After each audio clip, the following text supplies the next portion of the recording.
fish in the pond are getting smaller every day.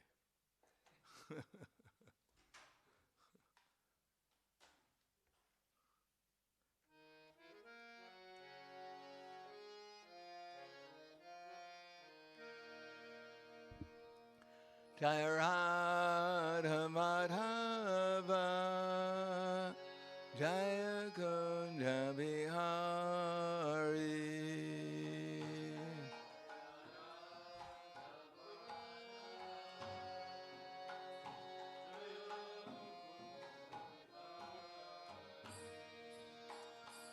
Jaya Radha Madhava Jaya Kunja Bihari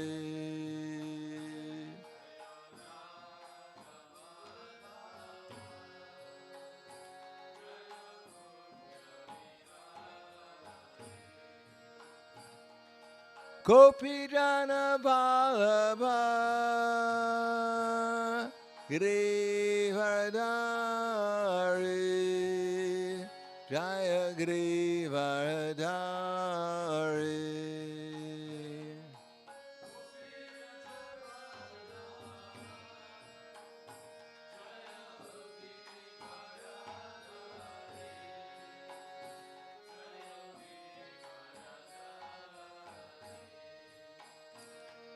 Gopijana Vallabha Girivardhari Jaya Girivardhari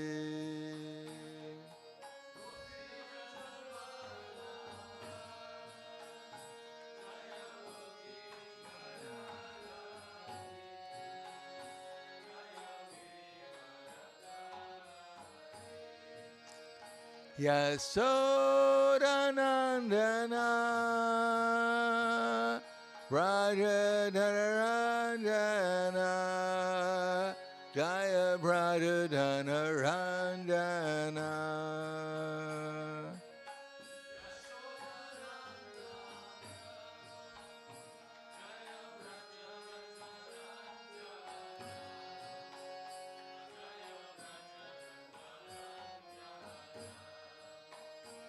Yasodanandana Brajadhanaranjana Jaya Brajadhanaranjana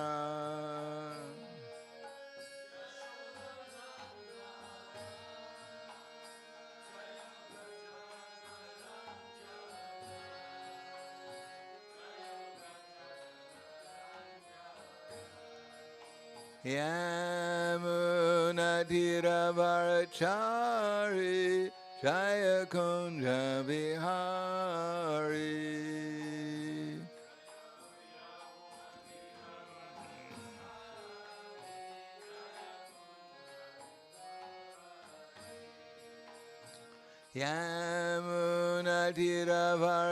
Yamunatiravarachari Jaya Kunja Bihari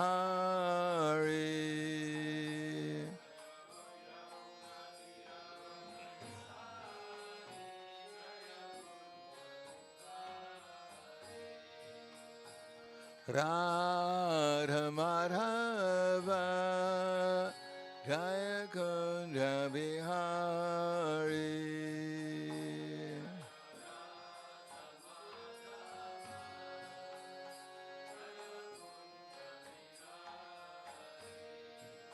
Jaya Radha Madhava Jaya Kunja Bihari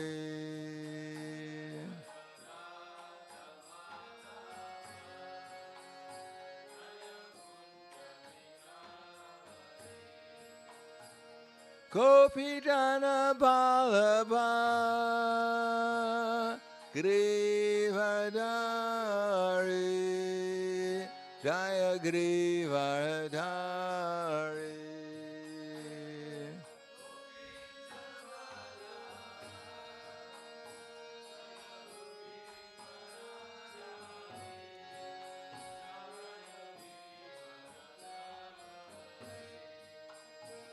Gopijana Vallabha Girivardhari Jaya Girivardhari.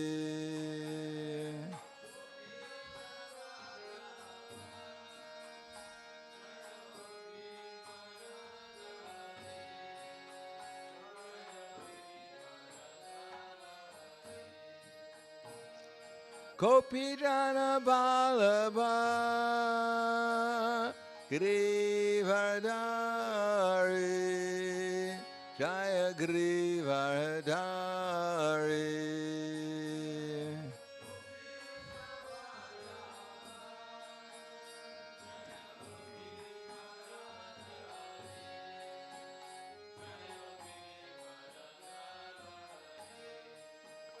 Yasodanandana Radha-dana-ranjana Jaya Radha-dana-ranjana.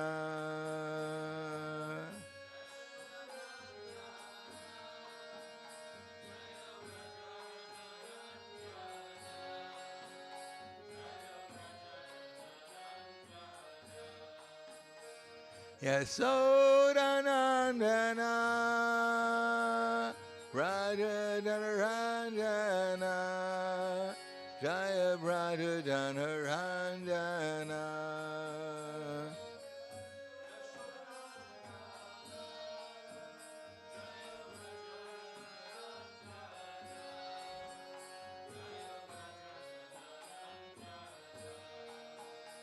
Yamunatiravarachari Jaya Kunja Vihari.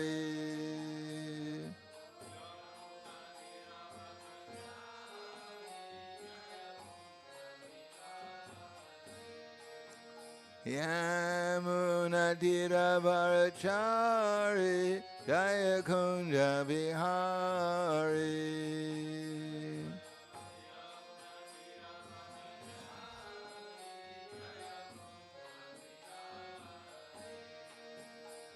Yamunatiravarachari Jaya Kunja Vihari.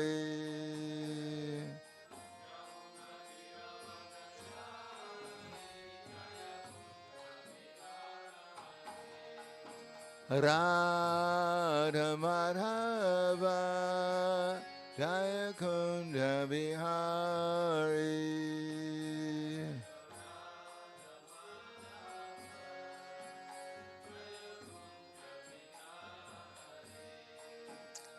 Jaya Radha Madhava Jaya Kunja Vihari.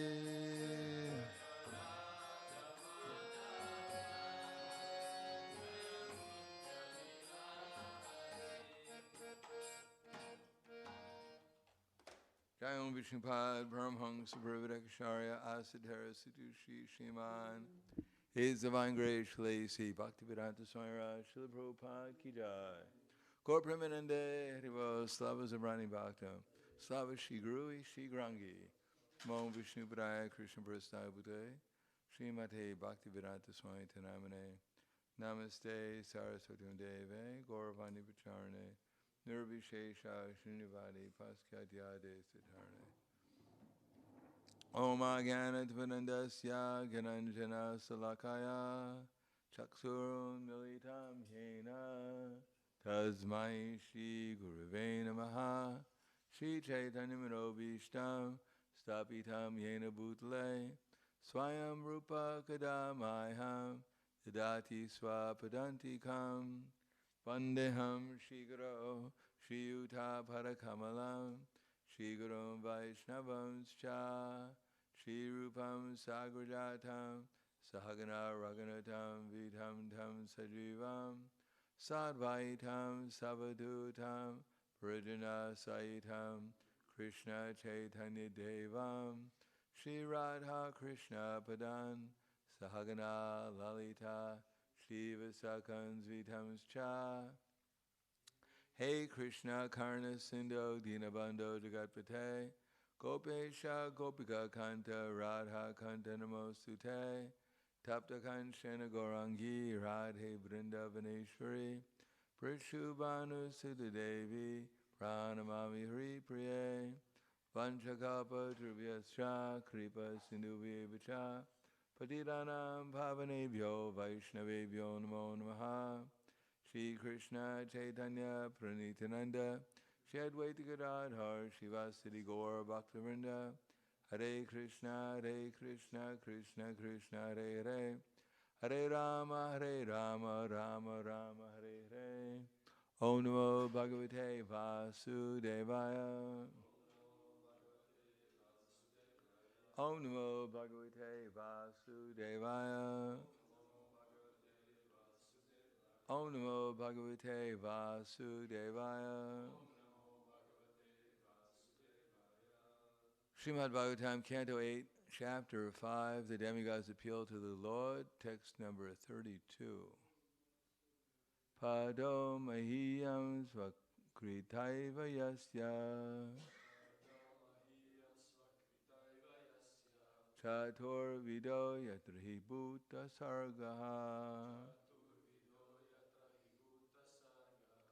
Savai mahapurusha atmatantra Prasidatam Brahma Maha Vibhutihi Pado Mihiyam Swakritaiva Yasya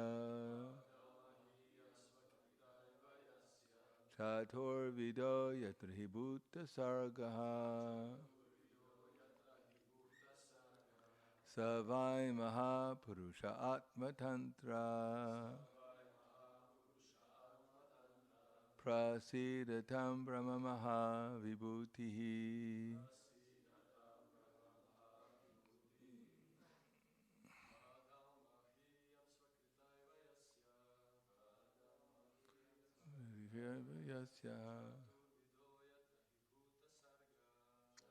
Torvido Yatri Bhuta Sarga Savai Mahapurusha Atmatantra Prasidatam Brahma Mahavibhutihi Pado Mahiyam Swakritaiva Yasya Chatur Vido Yatrahi Bhuta Sargaha Savai Mahapurusha Atmatantraha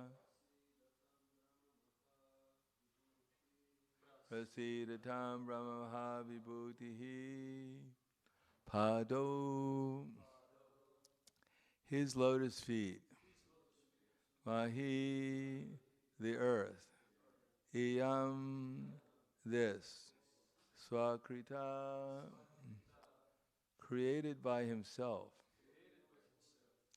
Eva indeed Yasya of whom Chatuvida of four kinds of living entities Yatra wherein he indeed Bhuta Sargaha material creation Saha he Vai indeed Mahapurushaha the Supreme Person Atmatantra self-sufficient Prasidatam may he be merciful to us Brahma the greatest Mahavibhuti with unlimited potency. Translation and purport by His Divine Grace A.C. Bhaktivedanta Swami Srila Prabhupada. On this earth there are four kinds of living entities, are all created by Him. Material creation rests on His lotus feet. He is the great Supreme Person, full of opulence and power. May He be pleased with us. Purport. The word Mahi refers to the five material elements, earth, water, air, fire, and sky, which rest upon the lotus feet of the Supreme Personality of Godhead. Mahatpadam Punya Yasho Murare. The Mahat Tattva, the total material energy, rests on his lotus feet. For the cosmic manifestation is but another opulence of the Lord.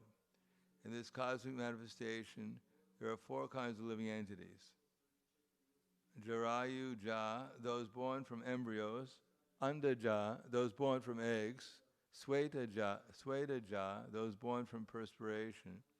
And Udbij Ja, those born from seeds. Everything is generated from the Lord, as confirmed in the Vedanta Sutra. Janma Dyasya Yataha. No one is independent. But the Supreme Soul is completely independent. Janma Dyasya Yaton Vayad Itaratash Tartesh Vabhigya Swarat. The word Swarat means independent. We are dependent, whereas the Supreme Lord is completely independent. Therefore, the Supreme Lord is the greatest of all. Even Lord Brahma, who created the cosmic manifestation, is but another opulence of the Supreme Personality of Godhead. Material creation is activated by the Lord, and therefore the Lord is not a part of the material creation. The Lord exists in his original spiritual position. The universal form of the Lord, Varaja Murti, is another feature of the Supreme Personality of Godhead. On this earth, there are 4 kinds of living entities who are all created by him. Material creation rests on his lotus feet. He is the great Supreme Person, full of opulence and power. May he be pleased with us. Namo Vishnu Padaya Krishna Prasthaya Bhutaya Srimate Bhakti-Vedanta Swami Namane Namaste Saraswatam Deve Gauravani Pacharane Nirvishesha Srinivadi Paskyadyade Satarane. One of the major principles is, we've heard, that Krishna is the controller of everything. And that he's not controlled by anything. He's above the material nature, and therefore we should follow his instructions and be in harmony with his purpose so that we don't become entangled in material illusion. Material illusion meaning thinking that there's something beyond Krishna. There's some other controller that is causing things to happen besides Krishna. Now, what is the advantage of understanding that? When Krishna says, Ma suchaha, don't worry. Because then one becomes abhayam, he becomes fearless. As it says, Bhayam dvitiya binaveshatasyad ashad Bhayam dvitiya binaveshatasyad asad Abhayam Bhayam dvitiya binaveshatasyad asad. As soon as one thinks himself to be apart from Krishna, Bhayam dvitiya binaveshatasyad ashadabitasya viparyam vismriti. Then his smriti, instead of thinking himself to be a servant to Krishna, he thinks himself to be Krishna's competitor.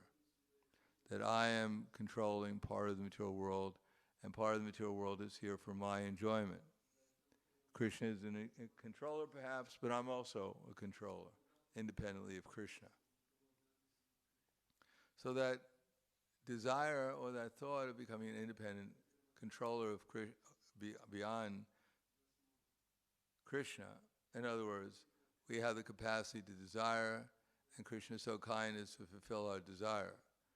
Although Krishna is Swarat, he's completely independent, still out of affection for his part and parcels, he fulfills their desire. So in that way we can say that even in the material world, the living entities, in some way or another, by their relation with Krishna, are having Krishna arrange things for them.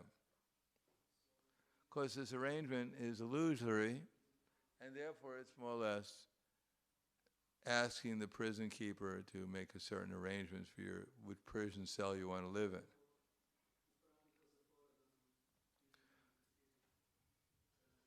But as soon as one comes to the material existence, with that type of consciousness due to ignorance, as long as we don't recognize and become aware, realize Krishna is the controller, to the extent that we're not aware, we're under avidya or ignorance. And to that extent, we're under the control of the false ego. As long as one is in ignorance, there's going to be some false ego. As long as we're under the control of false ego, we're going to be afflicted by attachment and aversion. As long as we're afflicted by attachment and aversion, we're going to be under the control of abhiniveshita, fear of death specifically, or just fear in general. So to become fearless, one has to perform devotional service with knowledge. In other words, it's not a question of just being fearless, like going into a battle and being fearless of getting killed, because that's just also another phase of ignorance, that kind of fearlessness. The flies flying into the fire are also fearless, but it doesn't really do them any good, because they get burned up by the fire. Similarly, to live in the material world, simply devoid of fear, is foolish because one doesn't actually know what's fearsome. In Bhagavad Gita, Krishna mentions that neha bikramata nashosti pradyavayo navidyate swapam apyata dharmasya trayate mahato vayat. That on this path there's no loss or diminution, and even a little advancement can protect one from the greatest danger.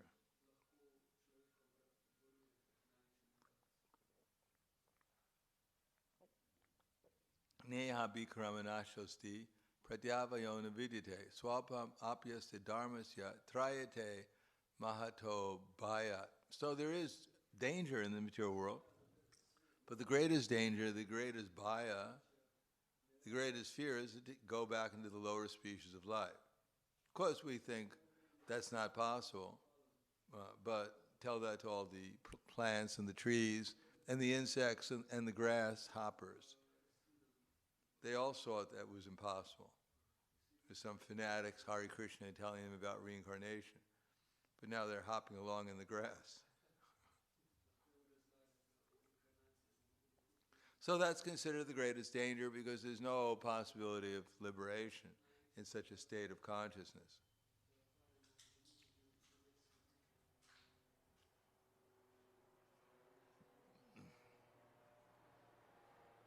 Therefore, the gaining knowledge is not simply learning things theoretically, but also acting as if Krishna was actually the controller and the enjoyer. In other words, inquire from Krishna what he wants us to do with his energies, and then actually doing it to please him. Therefore, that's the only way of becoming free from our false ego, of thinking ourselves to be independent of Krishna. Then gradually Krishna, as he reveals himself, then we'll come to a stage of identifying more with Krishna than with our gross and subtle material bodies. That's called liberation. It's not that one may be completely out of the bodily concept of life, but he'll identify more with Krishna than with his gross and subtle material bodies, and he'll follow Krishna's directions in spite of whatever urgings and mental conceptions our mind and our senses come up with. Then one can actually become fearless, abhayam. And from that, abhayam sattva samshuddhir. Then one can actually hear things properly. Jnana yoga vyavastiti. One can actually understand things properly, and one can actually become joyful. Sattva, be situated in actual goodness, in liberation from the material concept of life. So, of course, in our present stage, this is all very theoretical also. But without understanding Krishna, it's not possible to become free from fear, because as long as one is in the bodily concept of life, one must be fearful if one has any intelligence, because it's a fearful condition. Even we know we're not going to die when this body dies, that we live forever, but who would want to live forever in the lower species of life? So at least that much fear one should have, the fear of having to become degraded in one's next lifetime. Even if one even gets the opportunity for devotional service, it's difficult enough in this lifetime, what to speak of having a more unfavorable condition in the next lifetime. Therefore, Srila Prabhupada said, one of the problems in the Hare Krishna movement is that the devotees aren't afraid of Maya. Yeah, Maya, come on, give it the best you can. I'm ready for you. So a little healthy fear of Maya is merited, that we can find ourselves not only in a miserable condition in this lifetime, but for many, many lifetimes. So that's part of knowledge. The material nature is meant to give us that knowledge, to put us into miserable conditions so that we become serious. We don't take everything for granted, that life is merrily, merrily, merrily, merrily. Life is but a dream. We can enjoy now and we can enjoy in the future in any of the 8,400,000 species of life. So to become fearless means to actually become Krishna conscious, and then one can actually understand things. Then one has the capacity to listen. But as long as we're in the Bali concept of life, we're always worried what's going to happen to us, and we can't really hear with attention. Our minds are too disturbed by other ideas and anxieties about the future and lamentations about the past.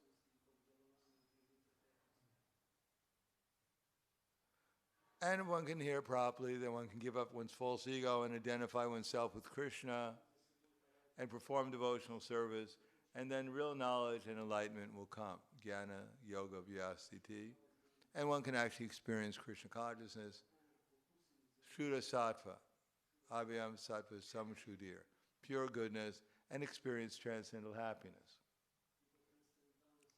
But of course there are other stages besides before we get to that, such as that swadaya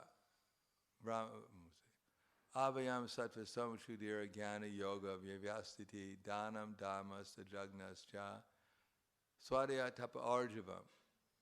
Swadaya, we actually have to hear regularly that we're not this body. Although it sounds repetitious, but because we haven't accepted it, we have to hear it again. And not only are we not this body, but Krishna is actually the controller. Whatever is going on under Krishna's direction. So we can actually take shelter of Krishna with full determination. So hearing, and then the result of hearing, tapasya brahmacharyena, should be we're willing to perform some austerity. Some austerity in this age, of course, means try to control our minds and fix it on Krishna. That's the greatest austerity we can go through. Remain in Krishna consciousness despite of all the inconveniences of present existence, or the so-called comforts of material existence. And then, if one is able to perform tapasya, one can perform brahmacharya. One can remain fixed on the spiritual platform and not be attracted to sense gratification. But without tapasya, then it's not possible to perform brahmacharyena. One will simply be attracted to sense gratification. If we're not trying to control the senses and utilize them in Krishna's service, which is the main tapasya, then we'll be attracted to utilize them for sense gratification. And the result will be that we won't be able to understand it. Swadaya abhayam sattva samshuddhir jnana yoga vyastiti dhanam dhammas tajagnascha swadaya tapa arjavam. Then, if we're not trying to control our senses, remain free from sense gratification, especially sex life, then the result is that tapasya brahmacharya samena cha damena, our minds will not be controlled.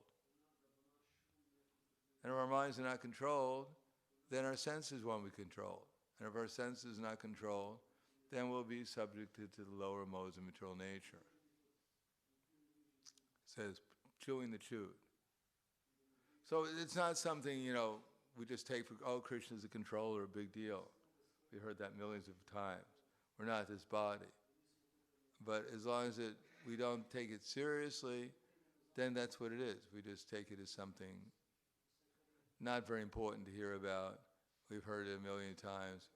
We've heard it a million times and we haven't, and we heard it a million one times. Hopefully that one time we heard it afterwards, we'll be able to accept it a little bit.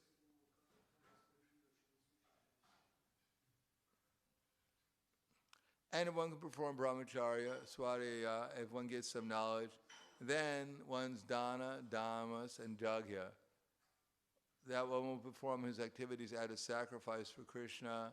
One will be able to do whatever he's doing as an offering to Krishna, and one will be able to utilize one's mind and senses in the service of Krishna.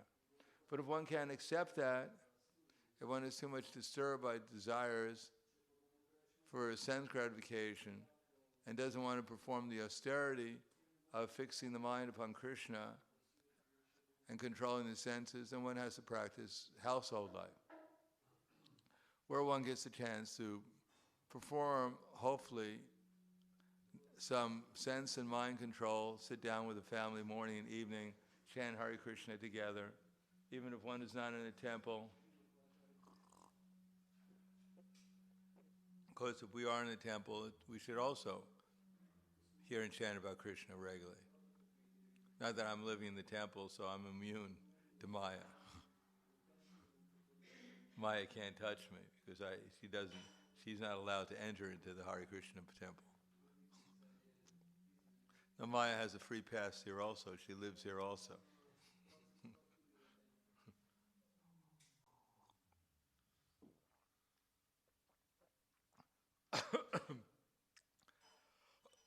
Especially, as a matter of fact, she's very much attracted to the devotees.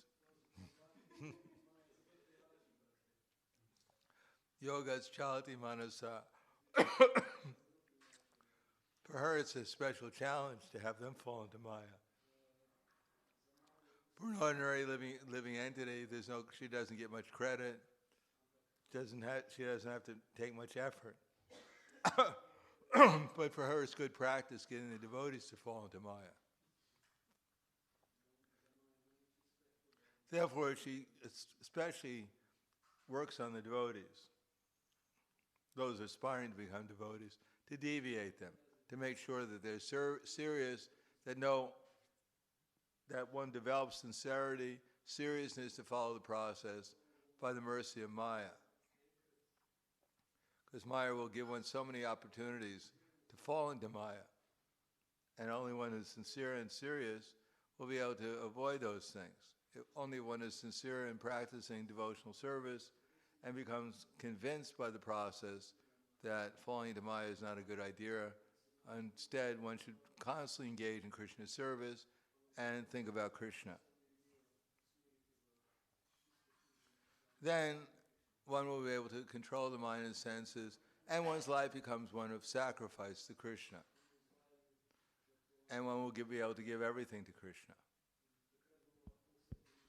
So even if one is not living in a temple, the householders or anyone else can sit down morning and evening and chant Hare Krishna together with the family. That's also as good as being in the temple. Make one's house into a temple. Then one will be able to perform tapasya. One will be able to give up sense gratification by performing tapasya, meaning one will be able to constantly engage in Krishna's service, constantly hear and chant about Krishna, think about Krishna within oneself. So that's tapasya. And then one will come to the stage of being fearless. One will be able to understand what actually this knowledge is, and one will become blissful in association of Krishna and his eternal associates. Then the Krishna consciousness will become real, and will become real also. We'll wake up to reality and not waste our time in our dreamlike state, imagining something can be different from what we hope it can be. In other words, as long as we're dreaming that there can be a better material existence than I have now, and then I'll be happy. I don't really need Krishna, I just need that better material existence. Then we'll remain in this dream state, hankering and lamenting, hankering for that better existence, where I'm the emperor of some universe, and everyone is my slave. And everyone is there for my enjoyment, and I'm enjoying and controlling everything, and everyone. So as long as we're dreaming like that, to some degree, then we will remain in our dreamlike state. And as much as we wake up to the fact that we're insignificant servants of Krishna, and that we need Krishna, and we have to take shelter of him, or else we'll have to become harassed by the illusory energy, as soon as we understand that, then our life actually becomes meaningful and successful, fearless. Then we understand things properly, and then we can actually be happy, or at least peaceful. So I'll stop there. Thank you. Any questions? No.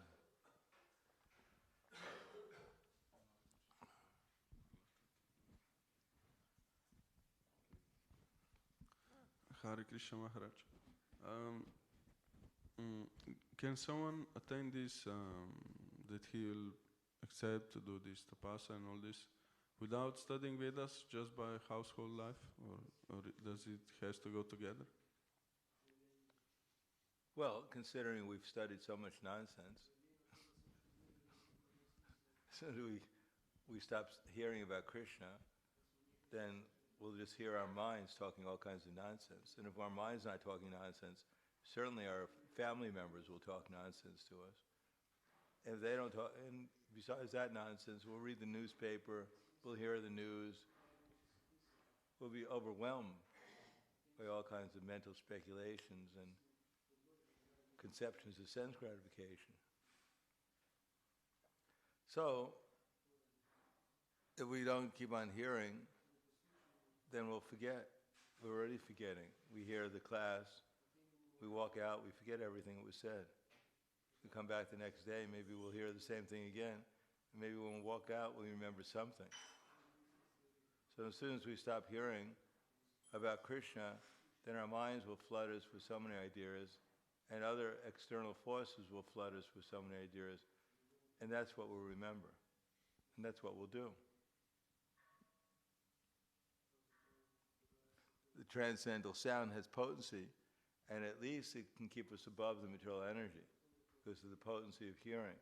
Just as Krishna is not different from his name, so the philosophy about Krishna is actually not different from him and can keep us above the material energy. But as soon as we stop taking shelter of that sound vibration, then we sink into the material energy. It'll drag us down into the material conceptions of life. Yes? There are two of Duttarai Prabhu. You can let her ask the question. She'll give it back to you. Hare Krishna Maharaj, thank you for the class. I'm going to ask a question, maybe not so related to the class, but I'm just curious about this. Yesterday in Sankirtan I met one girl and offered her books, and she said, I already have books of Srila Prabhupada. So I asked, how do you like it? Have you read it? She said yes. And she said, I didn't like it actually. So I was just curious, like what you didn't like in his books. And she answered that he found Srila Prabhupada quite pushy. So I was wondering, what can I say to this in order to kind of maybe change her opinion or open her up for because I found it sometimes when people react in such a way that are not happy with the pushy, like being pushy a bit, quite strong in his approach. What can be said in such instances? Well, you should ask her, where does she think he's pushing you? Not leaving her option to decide for herself, but like being very... straightforward. Yes. Clear, convinced. Not wishy-washy. Yeah, well, people want sense gratification, they're not going to appreciate it. Because they're going to, just like if you want sense gratification, if you want to do something wrong, for instance, if you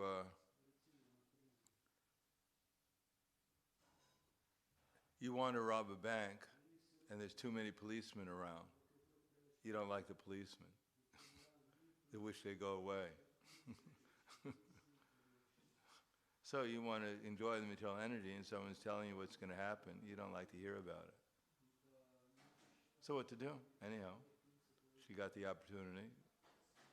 She may in the future, after getting crushed by the material nature, remember the good words that she heard, and she may change her opinion. Right now she thinks, oh, he's discouraging me from sense gratification. He's too strong about it. He's convinced it's going to interfere with my desire, my ability to enjoy, so let me complain about it. But let her enjoy and then see what the effects are, and maybe she'll appreciate what he said, that he was right. Question from Avadhuta Das.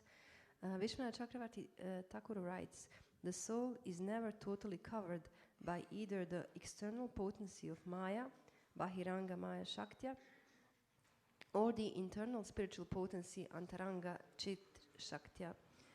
Can you please explain what it means that the jiva is not completely covered by either of the two Shaktis, Bahiranga or Antaranga? Where does it say that? Where does it say that? Vishwanath Chakravarti Thakur writes. Well, I don't know what the context he was using, or where he's referring to. But covered soul always has its identity. He always just has free will, so he's not completely covered, so to speak, by the either energy. He always has some free will.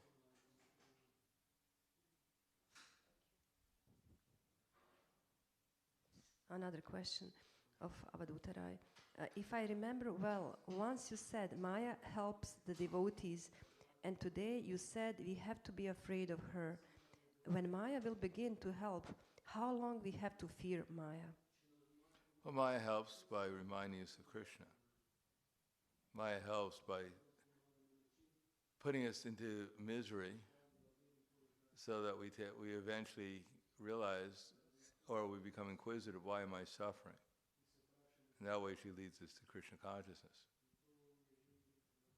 Especially when we get the opportunity to associate with someone who can answer the question, then we'll find out that we're suffering because we're taking shelter of Maya rather than Krishna. So unless like the police force helps the citizens by keeping them honest. As long as you're honest, theoretically you wouldn't come under the control of the police. But as soon as you're dishonest, then the police will encourage you to become honest again. Anything else? Yeah, that's it. Okay. Grantaraj Srimad Bhagavatam Ki Jai, Srila Prabhupada Ki Jai, Gaur Premanande.